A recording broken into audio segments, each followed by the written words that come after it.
तो hello and welcome back. आज हम बात करने वाले हैं कि कौन DCX एप्लीकेशन में यानी कौन DCX वॉलेट में हम फंड कैसे ऐड कर सकते हैं।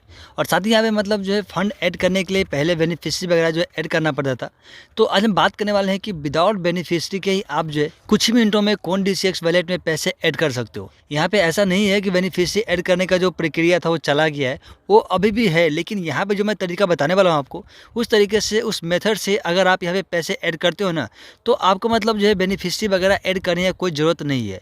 विदाउट बेनिफिशियरी ऐड किए हुए कौन DCX में बहुत ही आसानी से कुछ स्टेप में आप पैसे ऐड कर सकते हो। तो अगर आपको इसके बारे में जानना है तो वीडियो शुरू से लेकर लास्ट तक देखिए, और साथ ही वीडियो पसंद आए तो एक लाइक ज़रूर कीजिएगा। तो चलिए बिना किसी तरीके से वीडियो को स्टार्ट कर लेते हैं। तो सबसे पहले आपको कौन DCX ओपन कर लेना है। ओपन करने के बाद यहाँ पे ऐड फंड्स में आपको जाना है। ऐड फंड्स में जाने के बाद यहाँ पे जितना भी रुपया आपको ऐड करना है ना, तो यहाँ पे आपको टाइप कर देना है। तो मैं यहाँ पे 100 रुपीज़ डाल देता हूँ और सिंपली सेलेक्ट पेमेंट मेथड पे क्लिक कर देता हूँ। जैसे इस पर क्लिक करेंगे तो हमारे सामने कुछ इस तरह का इंटरफेस आ गया। यहाँ पे देखिए क्विक बैंक ट्रांसफ़र, और यहाँ पे transfer money VIA IMPS NEFT और RTGS by adding Coin DCX as beneficiary in your bank account. तो यहाँ पे दोस्तों एक अपडेट और आ चुका है, जिसमें मतलब कौन DCX में पैसे ऐड करने का जो मेथड है उसमें कुछ बदलाव किया गया है। लेकिन यहाँ पे दोस्तों NEFT RTGS सबसे आप पैसे ऐड कर सकते हैं। तो यहाँ पे जैसे कि देख सकते हैं NEFT RTGS, यहाँ पे देखिए लिमिट मिनिमम 100 रुपीज़।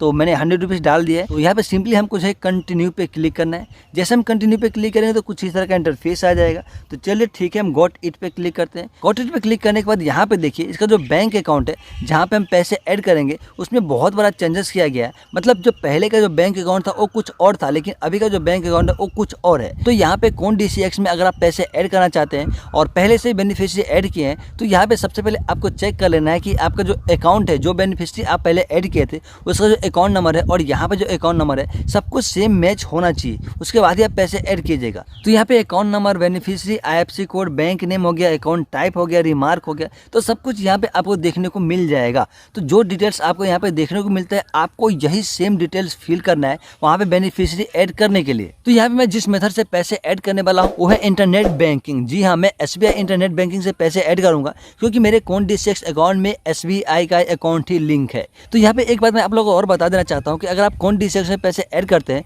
तो आपको उसी बैंक से पैसे ऐड करना चाहिए जो बैंक आपके अकाउंट में लिंक है, यानी कौन DCX वॉलेट में लिंक है। यहीं पे अगर आप दूसरे बैंक से पैसे ऐड करते हैं तो पैसे आपके वॉलेट तक कभी नहीं पहुंचेगा। तो यहाँ पे सही तरीका वही है कि जो बैंक आपके कौन DCX वॉलेट में लिंक है, आपको उसी बैंक के इंटरनेट बैंकिंग से पैसे यहाँ पे ऐड करना चाहिए। तो यहाँ पे मैं जो भी कुछ आप लोग को अभी बताया हूँ, जो भी कुछ मैं समझाया हूँ, तो आई होप कि आप समझ गए होंगे। तो हम बढ़ते हैं आगे और जानते हैं पैसे कैसे ऐड करते हैं। तो उसके लिए सिंपली हमको जो है इंटरनेट बैंकिंग ओपन करना है। क्रोम में आने के बाद यहाँ पे सिंपली हम टाइप करते हैं SBI, क्योंकि हम SBI इंटरनेट बैंकिंग से पैसे ट्रांसफ़र करने वाले हैं। तो SBI लिख दिए, और SBI लिखने के बाद यहाँ पे देखिए जो सबसे पहला लिंक है, सिंपली हम उस लिंक पे क्लिक करते हैं।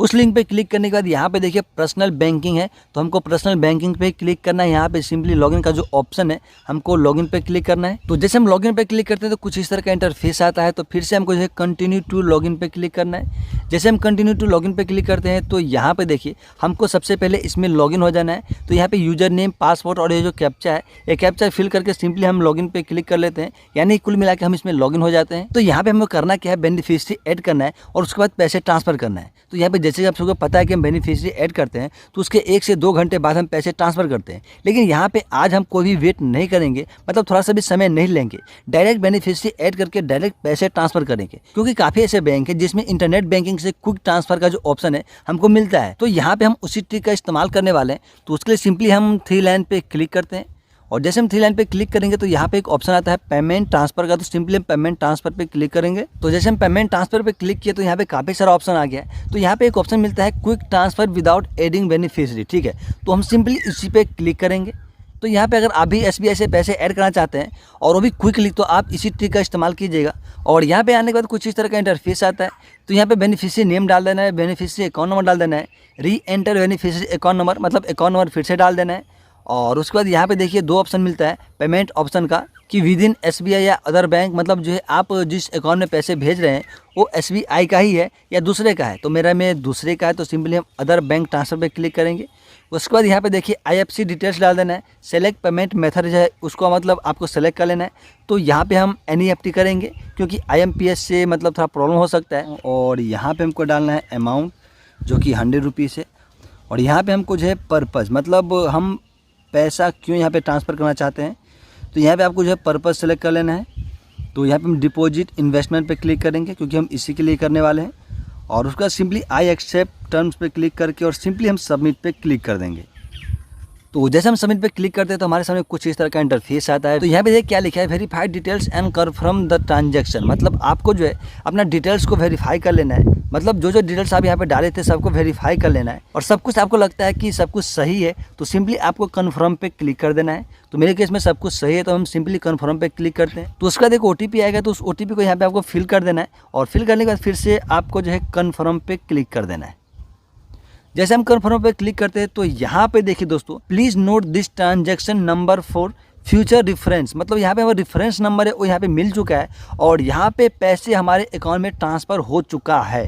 मतलब कुल मिला के एक प्रोसेसिंग है जो कि कंप्लीट हो चुका है, लेकिन पैसा अभी ऐड नहीं होगा। यहाँ पे कुछ प्रोसेसिंग और है जो कि हमको करना होगा। तो उसके बाद फिर से हमको जाना है उसी स्टेप पे, मतलब कॉन्डिसेक्स एप्लीकेशन में ही जाना है और यहीं से मतलब जो है हमने सब कुछ छोड़ा था, मतलब यहीं से बैंक डिटेल्स लिए थे।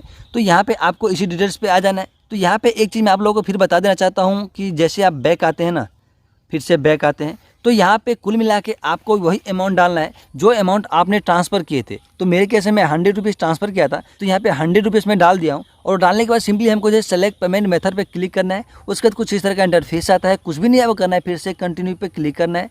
जैसे कंटिन्यू पे क्लिक करना है फिर से गॉट इट पे क्लिक करना है। उसके बाद कुछ इस तरह का इंटरफेस आता है। चलिए ठीक है, यहाँ पे नीचे में एक ऑप्शन मिलता है आई हैव पेड, तो सिंपली आपको उस पर क्लिक कर देना है क्योंकि पैसे हमने पेड कर दिए। और जैसे हम इस पर क्लिक करेंगे तो यहाँ पे देखिए दोस्तों, वेरीफाइंग योर पेमेंट। मतलब यहाँ पे दोस्तों ट्रांजैक्शन आईडी वगैरह कुछ भी, रेफरेंस नंबर वगैरह कुछ भी नहीं डालना है। पहले क्या होता था कि हमको जो है रेफरेंस नंबर यहाँ पे डालना होता था, लेकिन अभी के समय में दोस्तों कुछ भी यहाँ पे नहीं डालना है। और यहाँ पे देखिए कुछ मिनट के अंदर जो है पैसे हमारे वॉलेट में आ जाएगा। तो यहाँ पे हम वेट करते हैं कितना मिनट लगता है और उसके बाद मैं आपसे आगे मिलता हूँ। तो इससे पहले सिंपली आपको ओके पे क्लिक कर देना है। जैसे आप ओके पे क्लिक करते हैं तो यहाँ पे देखिए डिपॉजिट इन प्रोग्रेस। तो यहाँ पे दोस्तों फाइनली जो है पैसा हमारा वॉलेट में ऐड हो चुका है। जैसे कि यहाँ पे आप देख सकते हैं ऐड फंड्स का जो ऑप्शन है उसके नीचे यहाँ पे अमाउंट है 102 रुपीज़।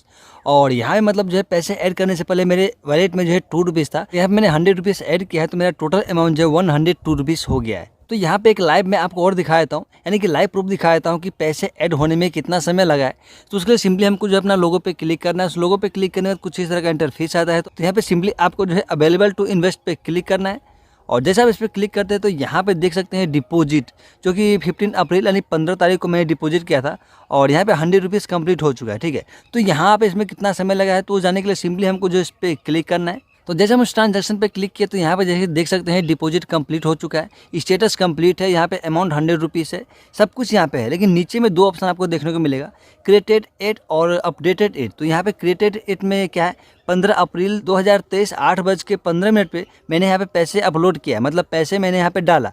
और उसके बाद यहाँ पे देखिए अपडेटेड इट में 15 अप्रैल 2023 को 8:33 पे जो है पैसे यहाँ पे अपडेट हो गया। तो यहाँ पे कुल मिला के दोस्तों पैसे को ऐड होने में 15 और 3 18, मतलब 18 मिनट के अंदर जो है पैसे यहाँ पे ऐड हो गया है, जैसा कि यहाँ पे आप देख सकते हैं। और स्क्रीनशॉट भी मैं लगा दूंगा।